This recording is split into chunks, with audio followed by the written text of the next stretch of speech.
Hello दोस्तों, again welcome to my channel. आज हम अपने वीडियो में डिस्कस करने वाले हैं 2023 के सेट वन का जो हमारा कोड रहने वाला है 31/6/1 का पूरा सेक्शन बी सॉल्व करने वाले हैं, जिसमें आपको 2 मार्क्स के क्वेश्चन मिले हुए हैं। होप आप सबकी तैयारी बहुत अच्छी चल रही होगी और ये वीडियो भी आपके लिए हेल्पफुल रहने वाली होगी।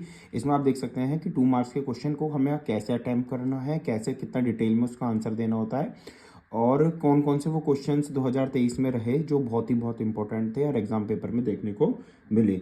तो आइए इसी के साथ अपनी वीडियो स्टार्ट करते हैं। बस एक न्यूज़ और देनी है, अगर आपने अभी तक हमारे चैनल की प्रीवियस जो वीडियो पढ़ी हुई है उसमें काफ़ी सारी इंपॉर्टेंट केस स्टडीज़ हैं।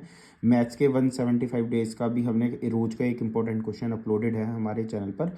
अगर अभी तक आपने वो वीडियो नहीं देखी है तो अभी जाकर वो वीडियो देख लें और हमारे चैनल को सब्सक्राइब कर लें। अगर हमारी वीडियो पसंद आ रही हो तो अपने दोस्तों तक शेयर करें और लाइक करें। आइए स्टार्ट करते हैं।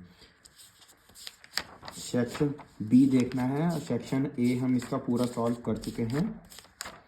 तो बच्चों, सेक्शन बी का सबसे फर्स्ट ऑफ ऑल क्वेश्चन आता है, state whether the given chemical reaction is a redox reaction और नॉट। ये जो रिएक्शन हमें दिख रही है ये रिडॉक्स रिएक्शन है या नहीं, हमें इसका आंसर देना है। MnO2 + 4HCl MnCl2 और 2H2O + Cl2। तो इसका आंसर देख लेते हैं कि कितना आपको लिख कर आना है। जितना सफिशिएंट होगा बच्चों उतना ही आपको बताया जाएगा,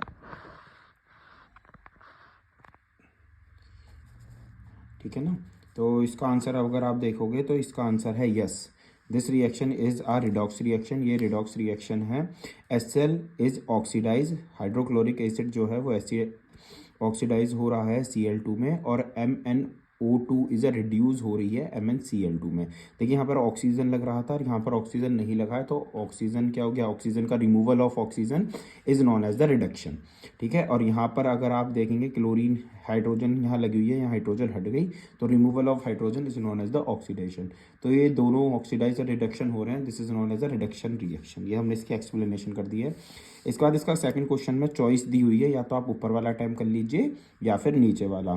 तो list the 2 difference between the movement of a leaf of a sensitive plant, sensitive plant आप जानते ही है, and movement of a shoot towards the light. कुछ पौधे तो ऐसे हैं कि हमने उन्हें टच करा, उनकी लीफ क्लोज हो गई, जैसे टच मी नॉट है। और the movement of a shoot, जो प्लांट का टिप ऊपर वाला पार्ट है, उसकी ग्रोथ लाइट की तरफ किधर को होती है। तो हमें दो इनमें डिफरेंस बताना है। 2 नंबर का क्वेश्चन आया हुआ है, तो कितना सफिशिएंट रहेगा, आप कितना लिख सकते हैं। हमने इसमें आपके लिए ज़्यादा से ज़्यादा पॉसिबल से पॉसिबल 5-5 पॉइंट लिखे हैं। अगर आप इसे देखना चाहते हैं तो सबसे पहला जो पॉइंट लिखा है, it is not a growth related movement. ये ग्रोथ रिलेटेड मूवमेंट नहीं है। It is due to a growth in a plant stem. Plant की स्टेम में ग्रोथ होती है, ये बहुत तेज होता है, जैसे टचिंग नोट को छूते हैं एकदम बंद हो जाता है। ये थोड़ा स्लो प्रोसेस है। रिवर्सिबल रेस्पॉन्स है, जैसे अगर एक बार हमने करा फिर खुल गया प्लांट, फिर बंद हो गया, फिर खुल गया, फिर बंद हो गया, ये हमारी इरिवर्सिबल रेस्पॉन्स है। ये नॉन डायरेक्शनल मूवमेंट है, ये डायरेक्शनल मूवमेंट है। स्टिमुलस टच, इसमें टच होता है स्टिमुलस, और इसमें स्टिमुलस जो होता है वो लाइट, यानी ये लाइट को रेस्पॉन्स करते हैं और ये रेस्पॉन्स करते हैं टच को। इसका चॉइस वाला क्वेश्चन ये दिया है, what happens at a synapse between the 2 neuron. सबसे इंपॉर्टेंट क्वेश्चन है बच्चों, बहुत ज़्यादा इंपॉर्टेंट क्वेश्चन है। What happens at synapse between the 2 neuron state briefly. 2 number में, या फिर आप इसे बता दीजिए। तो इसे हमने इतना डिटेल में लिखा है 2 नंबर के लिए, इतना सफिशिएंट ये रहेगा। At a synapse the electrical signals are converted into a chemicals. जो दो न्यूरॉन होते हैं उनके बीच में साइनेप्स होता है, तो ये कह रहा था at the synapse at the electrical signals, जो हमारे इलेक्ट्रिकल सिग्नल्स हैं, आर कन्वर्टेड, उन्हें कन्वर्ट करा जाता है इनटू अ केमिकल सिग्नल्स में। They can easily cross the gap and pass on the next neuron. ये उस गैप को इजिली पास कर जाते हैं और अलग न्यूरॉन तक पहुंच जाते हैं। Where it's gain convert into a electrical signal, जहां पर ये जाकर दोबारा इलेक्ट्रिकल सिग्नल जनरेट करते हैं। In this way the impulse is transmitted from one neuron to another. इस तरीके से इम्पल्स ट्रांसमिट हो जाती है एक न्यूरॉन से दूसरे न्यूरॉन तक, और जो हमें इंफॉर्मेशन पहुंचनी होती है वो एक न्यूरॉन द्वारा दूसरे न्यूरॉन तक ट्रांसफर कर दी जाती है। बच्चों, बहुत मेहनत के साथ पूरा एक पेपर जिस वे में करते हैं उसी वे में आपके लिए क्वेश्चन नोट डाउन करे गए हैं, लिखे गए हैं। तो बहुत मेहनत करी जाती है। वीडियो पहले लिखे जाते हैं, फिर अपलोड करी जाती है, बनाई जाती है वीडियो। तो इसमें चैनल को सब्सक्राइब जरूर कीजिएगा और वीडियो को लाइक जरूर कीजिएगा। इसके बाद क्वेश्चन नंबर हम 23 की बात कर लेते हैं। बिना चॉइस के क्वेश्चन है, कोई चॉइस नहीं है, 2 नंबर का अटेम्प्ट करना ही करना है। In a give the name of a enzyme present in the fluid of mouth cavity. हमारे माउथ कैविटी में कौन सा एंजाइम होता है, ये सब बच्चों को पता होगा क्वेश्चन।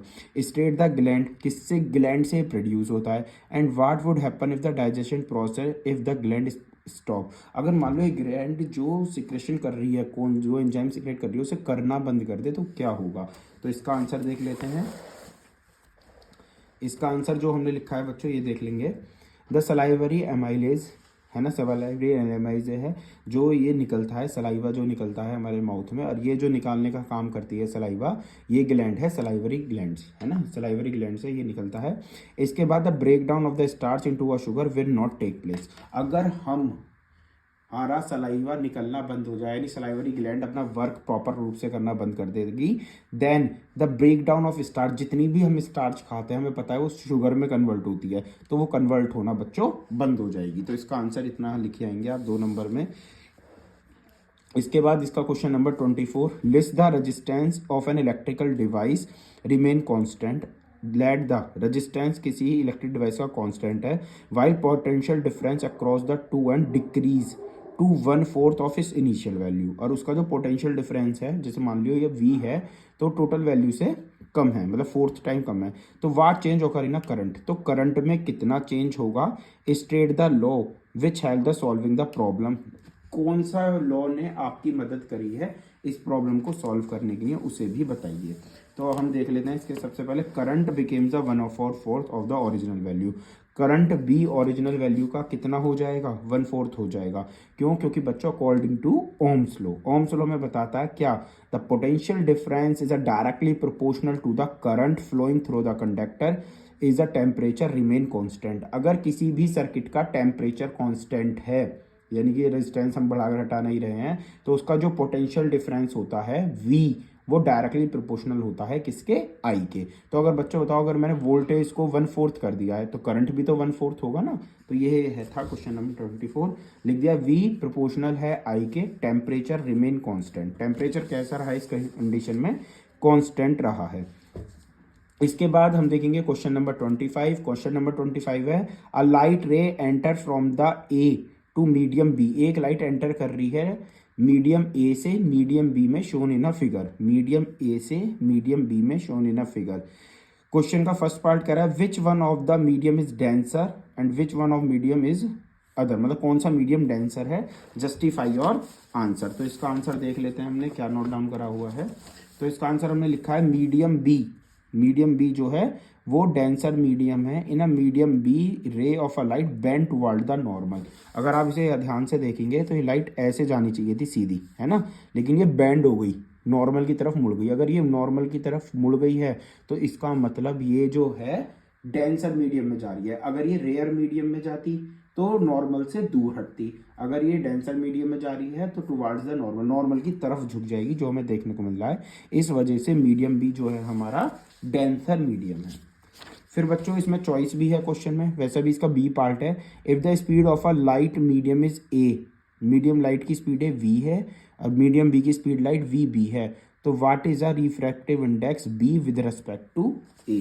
B का A के रेस्पेक्ट में बताओ। तो देखो बच्चों, B का A के रेस्पेक्ट में बताना है तो VA ऊपर आएगी और VB हमारी कहाँ आएगी, नीचे आएगी। तो ये था, अगर 25 का क्वेश्चन नंबर फर्स्ट अटैम्प्ट करते हैं तो उसका आंसर है। और अगर आप 25 के बचे हुए 2 पार्ट अटैम्प्ट करना चाहते हैं तो उसका भी हम क्वेश्चन का आंसर देख रहे हैं। A ray of a light scattering a diamond inside on the interface spreading the diamond and water. Draw a labelled diagram to show the refractive index in this case. एक ray of light start हो रही है तो उसका आपको दिखाना है diamond से। तो ये फिगर आउट करी हुई है, देख लीजिए आप इस क्वेश्चन की। ये लाइट डायमंड से आ रही है और डायमंड के आने के बाद ये इधर को बेंड हो गई है। ये एंगल ऑफ इंसिडेंस है, ये डायमंड है का दिखाया हुआ है, ये वाटर में लिया हुआ है, और ये एंगल ऑफ रिफ्रैक्शन है। बस इसकी फिगर बनानी थी। ड्रॉ अ लेवल diagram to show the refraction of a light in this case, ठीक है ना। तो ये हमने इसका फिगर बना दिया है। इसके बाद आ जाइए नेक्स्ट क्वेश्चन। ये कह रहा है absolute reflective index of diamond and water, ये दिया हुआ है, find the value of refractive index. तो सिंपल सा क्वेश्चन सॉल्व कर देंगे। The value of a refractive index कहाँ से बताना है हमें, with water with respect to diamond.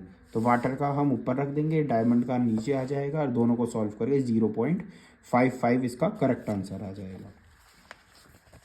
इसके बाद लास्ट क्वेश्चन सेक्शन बी का, वो हमसे कह रहा है state the rule determine the direction magnetic field straight wire. Magnetic field straight wire में कौन सी डायरेक्शन होगी।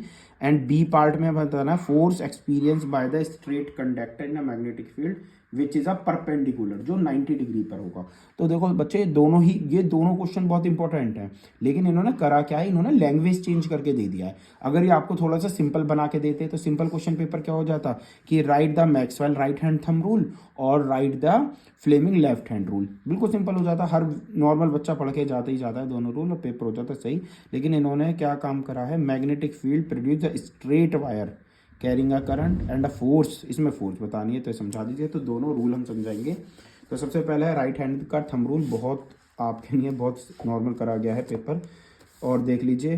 Hold the current carrying conductor in a right hand, अगर आप राइट हैंड सीधे हाथ में करंट कैरिंग वायर को पकड़ेंगे, such that the thumb indicate the direction of current, जब तुम आपका अंगूठा, जैसे आप इसमें देख रहे हैं, जब आपका अंगूठा दिखाएगा डायरेक्शन ऑफ करंट, तो in which direction your finger in circle, जिस डायरेक्शन में आपका हाथ बंद होगा, this is the direction of the magnetic field line, वही डायरेक्शन होगी मैग्नेटिक फील्ड लाइन की, जैसा आप फिगर में देख सकते हैं। आपके लिए फिगर भी ड्रॉ करी गई है और एग्जाम पेपर में अगर आपके पास टाइम हो तो आप इसी टाइप से फिगर ड्रॉ कर सकते हैं, थोड़ा अच्छा लगता है। और प्रॉपर वे में एक आंसर आपको देने की कोशिश की गई है, इसमें वीडियो में बहुत मेहनत की गई है। तो बेटा वीडियो को लाइक ज़रूर करें, चैनल को सब्सक्राइब जरूर करें, अपने दोस्तों तक शेयर करें। तो ये मैक्सवेल का राइट हैंड थंब का रूल जो हमने दिखाया है कि इसमें इन विच डायरेक्शन, थंब की डायरेक्शन और करंट की डायरेक्शन सेम ली हुई है, तो in which direction your finger in circle, जिस डायरेक्शन में आपकी उंगलियां बंद होंगी, यानी कि इसमें क्लॉकवाइज है।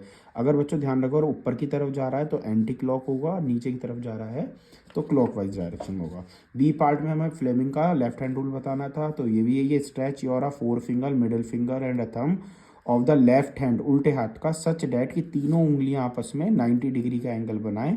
Then your thumb shows the direction of force and the forefinger shows the direction of magnetic field and middle finger shows the direction of current। बच्चों आप इसे इस वे में भी याद कर सकते हैं कि इसे का एक शॉर्ट ट्रिक होती है, father mother child, F for मतलब force, M for magnetic field और C फॉर चाइल्ड, इससे भी आप इस तरीके से याद कर सकते हैं। तो बच्चों ये था सेक्शन बी। अब इसकी जो नेक्स्ट वीडियो होगी उसमें हम सेक्शन सी के क्वेश्चंस देखेंगे, इसलिए चैनल को सब्सक्राइब कर लीजिएगा। रोज डेली आपको वीडियो मिलेगी साइंस के पेपर तक नॉन स्टॉप, तो चैनल को सब्सक्राइब कीजिए, वीडियो को लाइक कीजिए। थैंक यू दोस्तों, ऑल द बेस्ट।